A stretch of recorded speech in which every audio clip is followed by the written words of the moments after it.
So here's the back alley behind Mantra Hotel, and I just want to see what the situation is today. There's the staff car park and the refugees, I think, up there on the 1, 2, 3, 4th floor. I'm not sure. It's easy to tell at night because they all have their lights on across the whole floor. So some people not wanting to be filmed.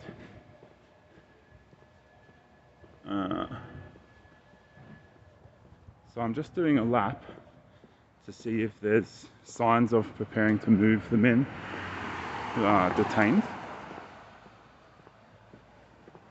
On Monday night they moved us on to here in a police line and sort of pushed us into this little top end of Hotham Street, and that made it important for me to start doing laps of the joint to see that they weren't trying to maybe move them on at another part of the facility, having kind of gripped us all up in a small space. Seemed like an important thing to do. But of course there's a bit of business as usual going on, and outside of the immediate matter of helping these guys be free, there's a more immediate there's a longer term warning, as a longer term issue of making sure that these guys take a hit in terms of their custom base. So that's them up there, and making sure that other people, there's like a group all under the same ownership that Mantra Hotels is a part of. Ibis Hotel is part of that chain. There's a graphic going around I'll share. So we can try and get a sense of, let's see. I don't see anyone in their window. Oh no, there's someone. There's someone there.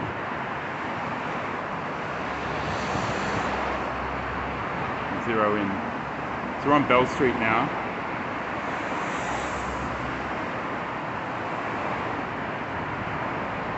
They're still there. Some stuff hanging out. Here's this gate.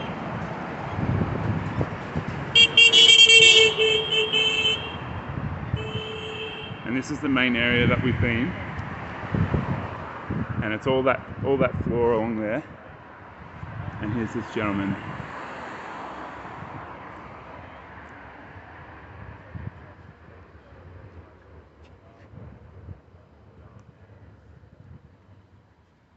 Much love, brother!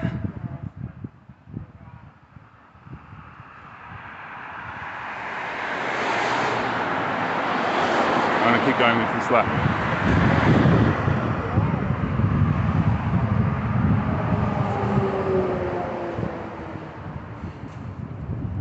So we've got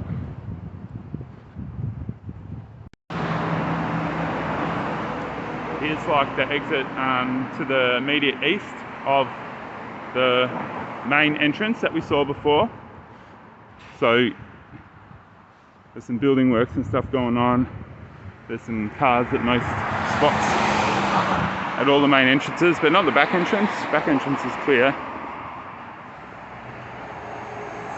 And I almost wonder if that's being used as a kind of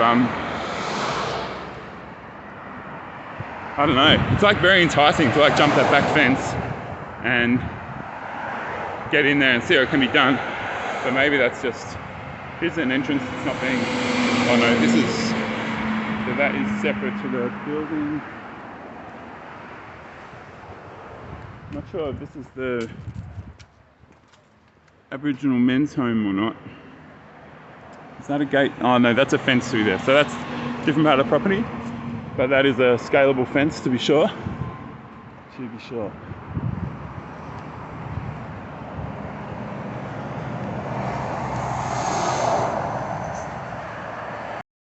So that's out the back of the Aboriginal men's home, and that is a scalable fence. That is a 12-foot fence, and I'm not personally, I have no idea how to do this, but I am personally not okay with just protesting and sending a message. Like, I am looking for opportunities to join with others and actually free these guys. We've got a list of over 100 people willing to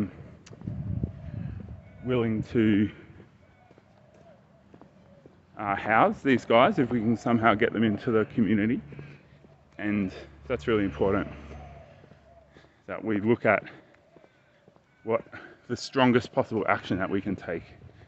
And if you're worried about if you're worried about following a law that is made to be completely unjust and in itself illegal in an international context, then you need to have a think about your priorities, about the purpose of the law and the purpose of your life, that you were just going to go around following unjust laws and sort of de facto supporting those laws. I don't know where this goes onto. Let's give it a little push. I wonder. Alright, so that's an entry onto that's the corner of the premises. So that looks like something that can be opened. Over with a crowbar.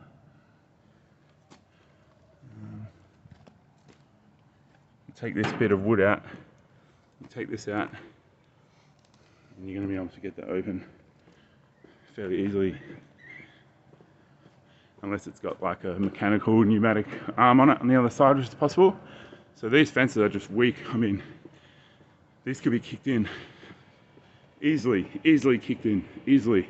Look, this is to stop them being kicked in. Look at that, ridiculous. All right, so here, that's easy money. But it's a question of how do we get to, that's the building. That's the building there. It's a question of how do we get the next step. That is a gate, that is a swinging gate.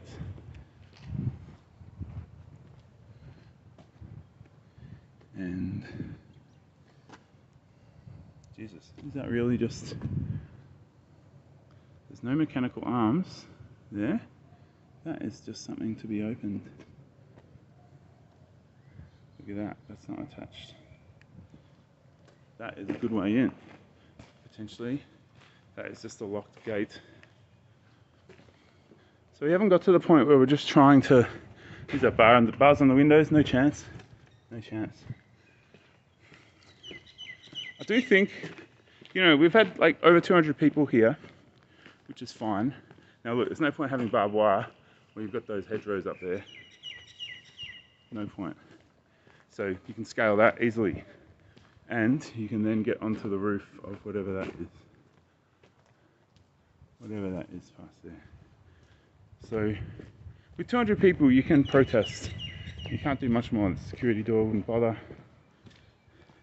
Now there was a leaf blower here when I started this recording, but that is an easily scalable wall. That's just too easy. Up against the hard edge there, that's too easy. But then it's a question again, what do you do once you're in? So it's not hard to get in. It's not hard to get in.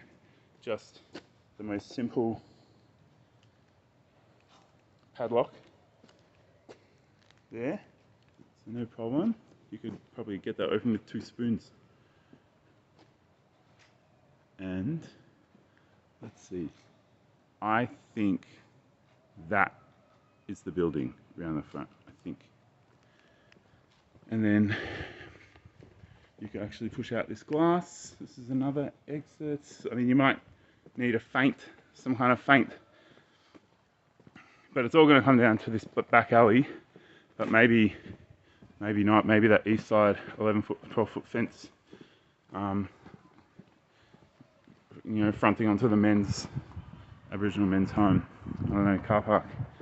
So back where we started. So yeah, I really, you know, it's good to see that they're there. Like I've seen one of the guys and they're probably sleeping or something, that's fine. But yeah, I mean, I've heard that they might be moving them out in small numbers.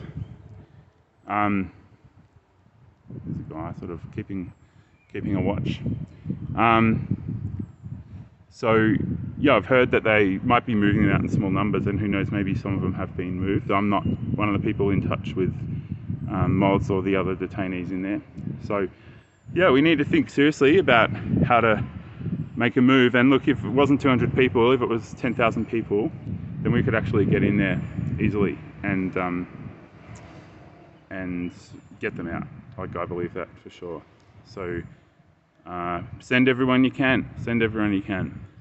We need to create enough movement and motion and noise to be able to then do something else. Have a small group of people do something else.